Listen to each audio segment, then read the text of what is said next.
রোজিনা ভাবি, ও রোজিনা ভাবি আছেন বাসায়? ভাবি আপনি কি আছেন? কোথায় দেখতে পাচ্ছি না আপনাকে, একটু আসেন না ভাবি। ভাবি বলেন ভাবি, কি করতে পারি আপনার জন্য? একটু বাথরুমে কাজ করতেছিলাম আর কি, এজন্য আপনার কথা বলতেছি, পানির শব্দে কিছু শুনতে পাচ্ছিলেন না। কিছু বলবেন ভাবি? কিছু লাগবে? কিছু লাগলে বলেন, আমি দিচ্ছি।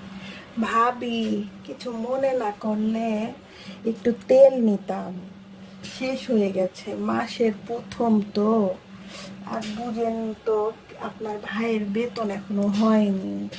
খুবই লজ্জা লাগছে চাইতে, কিন্তু কি করব বলেন, আপনি পাশে থাকেন বলে আপনার কাছে